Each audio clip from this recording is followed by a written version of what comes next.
اللہ تعالیٰ نے انسانوں کو تمام مخلوق پہ ترجیح عطا فرمائی ہے. پھر انسانوں میں بھی سب کو ایک جیسا مقام نہیں دیا. پیغمبروں کو اللہ تعالیٰ نے عام لوگوں پر فضیلت عطا فرمائی. پھر پیغمبروں کو بھی ایک جیسا مقام نہیں. اللہ تعالیٰ نے پیغمبروں میں حضرت ابراہیم علیہ السلام، موسیٰ علیہ السلام، عیسیٰ علیہ السلام اور سید الانبیاء محمد صلی اللہ علیہ وسلم کو باقی پیغمبروں پر فضیلت عطا فرمائی. اور پھر ان چاروں کو بھی ایک جیسا مقام اللہ نے نہیں دیا. ان میں سب سے افضل مقام اللہ نے اپنے حبیب محمد صلی اللہ علیہ وسلم کو عطا فرمایا. جیسے اللہ تعالیٰ کی عادت ہے کہ انسانوں میں اللہ نے فرق رکھا، مخلوق میں فرق رکھا، تو اللہ تعالیٰ نے اسی طرح اس زمین کے خطوں میں فرق رکھا ہے. اس زمین میں سارے خطے ایک جیسے نہیں. مسجد کو اللہ نے عام جگہوں پر فضیلت دی. پھر مسجدوں میں مسجد اقصی، مسجد نبوی اور مسجد حرام کو اللہ نے باقی مسجدوں پر فضیلت دی. اور ان تین مسجدوں میں بھی اللہ نے سب سے زیادہ فضیلت مسجد حرام کو دی جہاں بیت اللہ ہے، اور اتنی بڑی فضیلت دی کہ مسجد حرام میں ایک نماز کا ثواب 1,00,000 نمازوں کے برابر قرار دیا گیا. اور علماء کہتے ہیں صرف نماز ہی نہیں ہے بلکہ ایک نیکی کا ثواب اللہ نے مسجد حرام میں 1,00,000 نیکیوں کے برابر رکھا ہے. تو اسی طرح اللہ تعالیٰ نے جو اوقات ہیں، وقت ہیں، ان کو بھی ایک جیسا نہیں رکھا. اللہ تعالیٰ نے ہفتے کے دنوں میں جمعے کے دن کو بقیہ 6 دنوں پر اللہ نے فضیلت عطا فرمائی. پھر اللہ نے مہینوں میں تمام مہینوں پر رمضان المبارک کو فضیلت عطا فرمائی. آپ رمضان میں جب کوئی نیکی کرتے ہیں تو پورے سال کی نیکی ایک طرف اور رمضان کی نیکی ایک طرف، کئی گنا اجر اس کا بڑھ جاتا ہے. اسی طرح سے اللہ رب العزت نے پورے رمضان کو بھی ایک جیسا نہیں رکھا، بلکہ اللہ نے رمضان کے آخری عشرے کو پچھلے 2 عشروں پہ اللہ نے فضیلت دی ہے کہ رمضان کے آخری عشرے میں عبادت کا ثواب بقیہ 2 عشروں سے زیادہ ہے.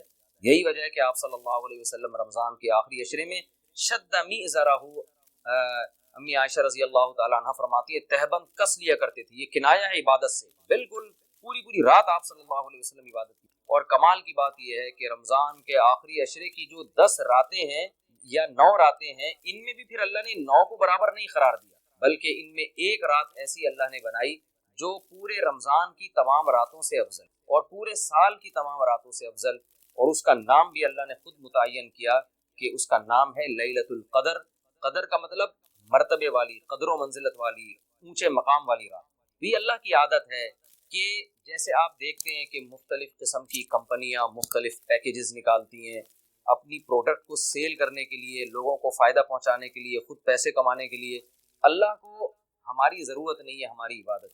اللہ کو اس بات کی ضرورت نہیں ہے کہ ہم اس کی عبادت کریں تو اس کو کوئی فائدہ ہوگا، لیکن اللہ ہمیں فائدہ پہنچانے کے لیے، ہمیں عبادت کی طرف لانے کے لیے، ہماری تربیت کے لیے کہ یہ کسی طرح کسی بہانے آ جائیں. جیسے دیکھیں مارکیٹوں میں سیل لگتی ہے نا، چیزیں سستی ہو جاتی ہیں، کمپنی کا تو اس میں اپنا مفاد ہوتا ہے، تو غریب سے غریب آدمی بھی اس سیل کی وجہ سے سستے میں وہ چیزیں خریدنا شروع کر دیتے ہیں. تو اللہ تعالیٰ کا تو کوئی مفاد نہیں ہے ہم سے، لیکن اللہ ہمیں فائدہ پہنچانے کے لیے مختلف قسم کے پیکیج دیتے ہیں.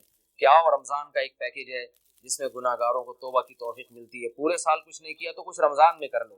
پورے سال مسجد میں عبادت کی توفیق نہیں ملی تو چلو عمرہ کی آج تمہیں توفیق ملی، مسجد حرام میں عبادت کر لو، یہاں تو میں 1 پر 1,00,000 تمہیں دوں. یہ جو اللہ کی طرف سے پیکیج ہمیں ملتے ہیں یہ اللہ کے فائدے کے لیے نہیں، ہمارے فائدے کے لیے، کہ ہم جیسے نالائق شاید ثواب کا سن کے کہ بھئی ایک نیکی کا ثواب بہت زیادہ بڑھا چڑھا کر دیا جا رہا ہے، تو جیسے مارکیٹوں میں غریب آدمی بھی وہ اس جو ہے پیکیج کی وجہ سے خریداری کے لیے پہنچ جاتا ہے، تو اسی طرح جو بھی آخرت کی لالچ رکھنے والے لوگ ہیں، اگرچہ وہ گناہگار ہیں لیکن اس پیکیج سے فائدہ اٹھانے کا اللہ ان کو موقع دیتا ہے. پورے سال کچھ نہیں کیا تو اب آؤ، میری طرف سے سیل لگی ہوئی ہے، میری طرف سے ایک نیکی پہ لاکھوں نیکیاں دی جا رہی ہیں، آؤ میری طرف اور اس بہانے کچھ عبادت کر لو. تو عقل مند لوگ اللہ کی اس آفر سے فائدہ اٹھاتے ہیں، اللہ کی طرف سے پیش کردہ اس آفر سے اور اللہ کی اس رحمت سے فائدہ اٹھاتے ہیں. وہ رحمت کیا ہے؟ قرآن نے اس رحمت کو بیان کیا کہ یہ جو لیلۃ القدر کی رات ہے یہ اللہ کی طرف سے اتنا بہترین پیکیج ہے کہ قرآن خود اس کا تذکرہ کرتا ہے، لیلۃ القدر خیر من الف شہر. فرمایا کہ اللہ کہہ رہا ہے کہ کسی نے 1,000 مہینے عبادت کی جو تقریباً 83 سال بنتے ہیں، 83 سال کی عبادت کا اجر ایک طرف اور اس ایک رات کی عبادت کا اجر ایک طرف. آپ بتائیے کتنا بہترین اللہ کی طرف سے یہ اللہ کی رحمت کا معاملہ ہے اور اللہ کی طرف سے یہ کتنا بہترین پیکیج ہے. تو اتنا زیادہ اس میں ثواب. اور اللہ نے بتایا کہ یہ ایسی برکت والی رات ہے، 2 جگہ قرآن نے اس کا تذکرہ کیا، انا انزلناہ فی لیلۃ مبارکہ، کہ ہم نے اس رات میں قرآن کو نازل کیا اور یہ برکت والی رات ہے. ایک جگہ قرآن کہہ رہا ہے برکت والی رات، ایک جگہ قرآن کہہ رہا ہے قدر و منزلت والی رات. اور دونوں جگہ قرآن کہہ رہا ہے کہ ہم نے اس رات کی سلیکشن کی ہے قرآن کو نازل کرنے کی۔ تو ایک فضیلت تو اس رات کی کہ اس میں عبادت کا اجر ہزاروں گنا بڑھ جاتا ہے۔ آپ 83 سال مسلسل عبادت کرتے رہیں اور اس ایک رات میں آپ عبادت کریں، اللہ کی رحمت ہے کہ اس ایک رات کی عبادت کا ثواب 83 سال کی عبادت کے برابر ہو جائے گا۔ بہت ہی محرومی کی بات ہے کہ کوئی شخص اس رات کو سوتے میں گزار دے، اور علماء نے یہ بیان کیا ہے کہ جو بھی فضیلت والے دن یا فضیلت والی راتیں ہوتی ہیں ان میں جیسے عبادت کا ثواب بڑھ جاتا ہے، گناہ کا عذاب بھی اسی حساب سے کئی گنا بڑھ جاتا ہے۔ جیسے مسجد حرام کے بارے میں حدیث میں آتا ہے کہ ایک نماز 1,00,000 کے برابر، لیکن قرآن کیا کہتا ہے وَمَن يُرِدْ فِيهِ بِإِلْحَادٍ بِظُلْمٍ نُذِقْهُ مِنْ عَذَابِ السَّعِيرِ۔ مسجد حرام میں ظلم اور گناہ کا کوئی بھی معصیت جو ہے، گناہ ہے، اس کا عذاب بھی کئی گنا بڑھ جاتا ہے۔ اس لیے علماء کہتے ہیں کہ مسجد حرام میں ایک جرم وہ 1,00,000 جرموں کے برابر ہے، مسجد حرام میں ایک چوری 1,00,000 چوریوں کے برابر ہے، مسجد حرام میں ایک جھوٹ 1,00,000 دفعہ جھوٹ بولنے کے برابر ہے۔ تو صرف نیکی کا ثواب نہیں بڑھتا، گناہ کا عذاب بھی بڑھ جاتا ہے۔ اسی طرح علماء کہتے ہیں کہ رمضان میں جیسے نیکی کا ثواب کئی گنا بڑھتا ہے، گناہ کا عذاب بھی کئی گنا بڑھتا ہے۔ جیسے مسجد میں نیکی کا ثواب بڑھ گیا، مسجد میں اگر آپ جرم کرتے ہیں، گناہ کرتے ہیں، تو عذاب بھی بڑھے گا کہ اللہ کے گھر میں تم غلط کیسے کر رہے ہیں۔ اسی طرح یاد رکھیے کہ لیلۃ القدر میں 3 قسم کے لوگ ہیں۔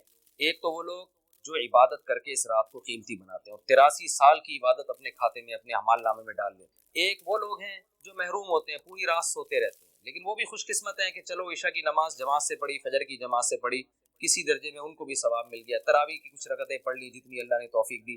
یہ وہ لوگ ہیں جنہوں نے اس رات کو بہت حد تک ضائع کر دیا، لیکن خسارے والا کام انہوں نے نہیں کیا۔ خسارے والے وہ لوگ ہیں جو اس رات میں بھی گناہ نہیں چھوڑے، ڈرامے دیکھ رہے ہیں، فلمیں دیکھ رہے ہیں، غیبتیں کر رہے ہیں اور عشاء کی نماز جماعت سے نہیں پڑھ رہے، گناہ کر رہے ہیں، فجر کی نماز جماعت سے نہیں پڑھ رہے، تو یہ بدبخت لوگ ہیں۔ تو خوب یاد رکھیے کہ لیلۃ القدر میں جیسے عبادت کا ثواب بڑھتا ہے، ایسے ہی گناہ کا عذاب بھی کئی گنا زیادہ بڑھ جاتا ہے۔ اور یہی حکمت ہے، علماء بیان کرتے ہیں کہ رسول اللہ صلی اللہ علیہ وسلم نے ہمیں یقینی طور پر لیلۃ القدر کی رات متعین کر کے نہیں بتائی۔ آپ نے یہ فرمایا کہ طاق راتوں میں تلاش کرو، آخری عشرے میں تلاش کرو، وہ رات اسپیسیفک متعین نہیں کی۔ اس میں یہی حکمت علماء بیان کرتے ہیں کہ اگر وہ رات متعین کر دی جاتی اور پھر اس رات میں کوئی پوری رات سو کے ضائع کرتا تو اللہ کی اس پر حجت تام ہو جاتی۔ اللہ کہتے تجھے تو پتا تھا کہ آج لیلۃ القدر کی رات ہے، تو نے آج گناہ کیسے کیا، تو نے اس رات کو ضائع کیسے کیا، تو اور زیادہ عذاب آ سکتا تھا۔ ایسا نہ ہوتا کہ دنیا میں عذاب آ جاتا۔ اس لیے اللہ نے اس کو مخفی کر دیا کہ تھوڑا سا کنفیوژن میں ڈال دیا کہ تاکہ اس میں اگر کوئی اس رات کو ضائع کرتا ہے تو اس کو یقینی طور پر افسوس نہ ہو کہ ہو سکتا ہے وہ یہ سوچے شاید آج کی رات نہ ہو بلکہ ہو سکتا ہے کل یہ پرسوں کی رات لیلۃ القدر ہو جائے۔ ایک حکمت تو علماء یہ بیان کرتے ہیں۔ دوسری حکمت یہ بیان کرتے ہیں کہ اگر لیلۃ القدر کی رات متعین کر دی جاتی اور اس رات اتفاق سے کوئی سوتا رہ جاتا، بیماری کی وجہ سے عبادت نہ کر پاتا، تو پھر وہ بقیہ راتوں میں بالکل بھی عبادت نہ کرتا۔ وہ کہتا لیلۃ القدر تو گزر گئی، اب میں رات جاگ کے کیا کروں گا، اصل جو اللہ کی طرف سے رحمت والا معاملہ تھا وہ تو میں نے ضائع کر دیا۔ تو اللہ نے اس امت پر احسان کیا کہ بتا دیا بھائی آخری عشرہ ہے اور طاق راتوں میں امکان زیادہ ہے، تاکہ کوئی 21ویں رات پہ عبادت نہ کر سکے تو اس کو یہ خیال نہ ہو کہ بھائی اب لیلۃ القدر کا چانس ہی ختم ہو گیا، بھائی ہو سکتا ہے 22ویں ہو سکتا ہے 23ویں ہو، تو اس لالچ میں، اس امید میں وہ 10 کی 10 راتیں عبادت کرے گا۔ اور تیسری حکمت علماء نے یہ بیان کی ہے کہ لیلۃ القدر کی رات کو 100% متعین کر کے نہیں بتایا گیا تاکہ لوگ اس بہانے زیادہ عبادت کریں اور جو طلبگار ہیں انہی کو ملے۔ اب جو آخری 10 عشرے میں یقینی طور پر پوری عبادت کرے گا اس کے لیے تو لیلۃ القدر یقینی ہے، جو آخری عشرے میں کچھ راتیں جاگے گا کچھ راتیں نہیں جاگے گا تو اس کے بارے میں امکان ہے کہ شاید لیلۃ القدر اس سے فوت ہو گئی ہو۔ ہاں طاق راتوں میں جو عبادت کرے گا، تمام طاق راتوں میں 21ویں میں 23 میں 25 میں 26ویں 27ویں رات 29ویں رات، تو اس کے بارے میں بھی امکان ہے کہ وہ لیلۃ القدر کو پالے گا۔ تو اللہ تعالیٰ یہ چاہتے ہیں کہ جو پورے آخری عشرے میں تمام طاق راتوں میں خاص طور پر عبادت کریں ان کو لیلۃ القدر ملے۔ تو اگر اللہ رات متعین کر دیتے تو پھر تو ہر آدمی اس لیلۃ القدر میں جاگ لیتا، لیکن اللہ نے نظام ایسا بنایا کہ بھائی جو طلب کرے گا اور تمام راتیں جاگے گا اس کو تو یقینی طور پر لیلۃ القدر ملے گی، اور جو تمام راتوں میں عبادت کا اہتمام نہیں کرے گا تو اس کے لیے معاملہ مشکوک ہے، امکان ہے کہ مل جائے، امکان یہ بھی ہے کہ نہ ملے۔ تو اس لیے بھی علماء کہتے ہیں کہ لیلۃ القدر کی یقینی طور پر تعین نہیں کی گئی۔ بہرحال بہت کثرت سے اس بارے میں روایات ہیں جن میں آتا ہے کہ رمضان کے آخری عشرے میں اور رمضان کی طاق راتوں میں خاص طور پر آپ صلی اللہ علیہ وسلم نے فرمایا کہ لیلۃ القدر کو تلاش کرو۔ تو ہمیں لیلۃ القدر میں کرنا کیا ہے؟ اس میں کچھ بدعتیں بھی پھیلی ہوئی ہیں، جتھے برا کے مسجدوں میں جانا اور اجتماعی عبادتیں کرنا، یہ تمام چیزیں اسلاف سے ثابت نہیں ہیں، اور ان کو دین سمجھ کے کریں گے یہ بدعت ہو جائیں گی، سنت سے دور ہیں یہ سب چیزیں۔ انفرادی عبادت ہونی چاہیے، نماز کا کوئی الگ سے مخصوص طریقہ ثابت نہیں ہے۔ لیلۃ القدر کی رات میں جو طریقے سے عام آپ نمازیں پڑھ رہے ہیں وہی اسی طریقے سے، یہ نہیں کہ پہلی رکعت میں یہ صورت، دوسری میں یہ صورت، یہ تمام چیزیں لوگوں میں پھیلی ہوئی ہیں، یہ بدعت ہے، ان کا حقیقت سے سنت سے کوئی تعلق نہیں ہے۔ تلاوت کریں، دعائیں مانگیں اور تہجد کی نماز پڑھیں، جتنے نوافل اللہ آپ کو توفیق دیتا ہے، آپ جیسے عام معمول ہے نوافل پڑھنے کا اسی طرح پڑھیں، اور بہتر ہے گھر میں عبادت کریں۔ گھر میں اگر مشکل ہو رہی ہے تو مسجد میں بھی جا سکتے ہیں، لیکن نوافل گھر میں پڑھنا یہ مسجد میں پڑھنے سے زیادہ افضل ہے۔ مسجد میں شور شرابہ کرنا، لیلۃ القدر کے نام پہ جتھے بنا کے بیٹھنا، پھر لیلۃ القدر کی رات پہ پوری رات پروگرام چلنا مسجدوں میں، یہ سب چیزیں لوگوں کو عبادت سے غافل کرنے والی ہیں۔ بیان بھی ہونے چاہیے مختصر، آدھا گھنٹہ ہو گیا، 1 گھنٹہ ہو گیا، باقی وقت عبادت میں لگانا چاہیے۔ دوسری بات یہ کہ اتنی کثرت سے عبادت کرنا کہ آپ کا دماغ ہی خراب ہونا شروع ہو جائے، نیند سے حالت خراب ہو جائے، تو یہ بھی ٹھیک نہیں ہے۔ کچھ دیر آرام بھی کرنا چاہیے تاکہ جتنی عبادت ہو وہ طبیعت میں نشاط کے ساتھ اور فریشنس کے ساتھ ہو، آپ اس میں ٹینشن میں نہ آ رہے ہوں۔ اور ایک اہم بات یہ بھی ہے کہ اصل عبادت گناہ چھوڑ۔ آپ صلی اللہ علیہ وسلم نے لیلۃ القدر میں ہمیں جو دعا سکھائی ہے اس دعا کا مفہوم بھی یہی ہے۔ صحیح حدیث میں دعا آتی ہے کہ لیلۃ القدر میں یہ دعا مانگو، اللہم انک عفو تحب العفو فاعف عنا، اے اللہ تو سراپا معافی ہے، معافی کو پسند کرتا ہے، ہمارے گناہوں کو معاف کر۔ اس سے پتہ چلتا ہے کہ لیلۃ القدر میں نبی ہمیں یہ سکھا رہے ہیں، یہ سمجھا رہے ہیں کہ گناہوں سے توبہ کرنی ہے، معافی مانگنی ہے۔ ظاہر ہے جس جرم سے معافی مانگی جاتی ہے تو اسی بیس پہ مانگی جاتی ہے نا کہ آئندہ آپ چھوڑنے کا عہد کر رہے ہو، آپ نے کسی کا دل دکھایا، کسی کو ٹینشن دی، اب آپ اس سے سوری کر رہے ہیں، وہ کہتا ہے ٹھیک ہے آئندہ ٹینشن نہیں دینا، آپ کہتے ہیں دوں گا تو میں آئندہ بھی تمہیں ٹینشن، تو وہ کہے گا پھر یہ تو معافی نہیں، یہ تو معافی کے نام پہ مذاق ہو گیا بھائی۔ تو نبی جو ہمیں دعا سکھا رہے ہیں اس میں اصل بتا رہے ہیں کہ لیلۃ القدر کی رات میں اللہ سے دعائیں مانگ کر توبہ کرنی ہے، تو اس رات میں آپ عبادت کریں، اللہ سے دعا مانگیں، اور دعا کیا مانگیں کہ اللہ جو گناہ ہماری زندگی میں ہیں ان سے ہم توبہ کرتے ہیں اور آئندہ ہمیں ان سے بچنے کی توفیق عطا فرمائے۔ گناہ کیا ہے؟ نمازوں کا قضا کرنا، داڑھی کاٹنا، خواتین کا بے پردگی کرنا، اور سود لینا، بہنوں کی وراثت نہ دینا، اور جاندار کی جو تصویریں آج کل لوگوں نے گھروں میں ڈیکوریشن کے طور پر تصویریں لگائی ہوئی ہوتی ہیں، یہ سب ناجائز ہیں۔ آپ صلی اللہ علیہ وسلم نے فرمایا ان من اشد الناس عذابا یوم القیامۃ المصورون، کہ سب سے سخت ترین عذاب قیامت کے دن تصویر بنانے والے کو ہوگا۔ ڈیجیٹل کیمرے کی تصویر میں تو بہت اچھا خاصا علماء کا اختلاف ہے کہ ہماری رائے یہ کہ تصویر میں داخل نہیں ہے، لیکن جو پرنٹڈ تصویر ہوتی ہے اور کسی شرعی عذر کے بغیر ہو، ایک تصویر کسی ضرورت سے ہوتی ہے، بلا وجہ شو بازیوں کے لیے اپنے باپ داداؤں کی تصویریں دیواروں پہ سجانا، یہ فیشن ہمارے یہاں بنتا چلا جا رہا ہے، اور جو بت بنے ہوئے ہوتے ہیں تصویر کے نام پہ وہ بھی اسلام میں حرام ہے۔ تو ان سب چیزوں سے ہمیں لیلۃ القدر میں توبہ کرنی ہے، شراب سے، زنا سے، بد نظری سے، والدین کی نافرمانی سے، رشتہ داری توڑنے سے۔ آپ صلی اللہ علیہ وسلم نے فرمایا جو خونی رشتوں کو توڑتا ہے وہ جنت میں داخل نہیں ہوگا۔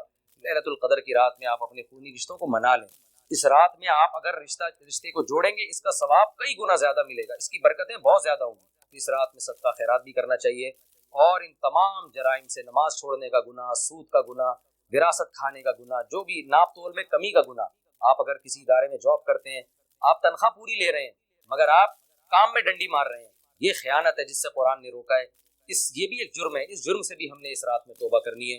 اگر کوئی کرایہ دار مالک مکان کے گھر کو امانت کے طور پہ استعمال نہیں کرتا، یہ بھی امانت میں خیانت ہے، اور اگر مالک مکان کرایہ دار کو تنگ کرتا ہے یا کرایہ دار مالک مکان کو ٹائم پہ کرایہ نہیں دیتا، یہ بھی جرم ہے جس کو قرآن بیان کرتا ہے امانت میں خیانت۔ تو جہاں بھی دو آدمیوں کا معاملہ ہو رہا ہے اور اس میں آپ ڈنڈی مار رہے ہیں، یہ بہت بڑا جرم ہے، قرآن میں اہل جنت کی یہ صفات بیان نہیں کی گئی ہیں۔ تو اخلاق کو اپنے درست کرنا، آپ صلی اللہ علیہ وسلم نے فرمایا منافق کی 3 نشانی ہے، بات کرتا ہے جھوٹ بولتا ہے، امانت دی جائے تو خیانت کرتا ہے، اور جب کسی سے بحث مباحثہ کرتا ہے تو گالم گلوچ پہ آ جاتا ہے۔ آج دیکھیں دفتروں میں کیا حال ہے، بات بات پہ گالیاں، ذرا سی کوئی مسئلہ ہوتا ہے فوش فوش گالیاں نکالنا شروع کر دیتے ہیں۔ تو یہ تمام چیزیں ایسی ہیں جن سے ہمیں اس رات میں توبہ کرنی ہے۔ اللہ تعالیٰ سے دعا ہے کہ لیلۃ القدر کی رات اللہ ہم سب کے لیے خیر اور برکت والی بنائے، اور اس رات میں ہمیں عبادت کی توفیق عطا فرمائے، اور اس رات میں ہمیں گناہوں سے سچی توبہ کی توفیق عطا فرمائے۔ حدیث کیا کہتی ہے؟ نبی نے دعا سکھائی کہ اے اللہ اتنا خوف، زیادہ خوف مسلط ہو گیا تو پڑھائی سے بھی گئے، نیند سے بھی گئے، کھانے سے بھی گئے، تو اللہ کا بھی اگر زیادہ خوف پیدا ہو گیا صحت بھی خراب ہو، بعض لوگوں کے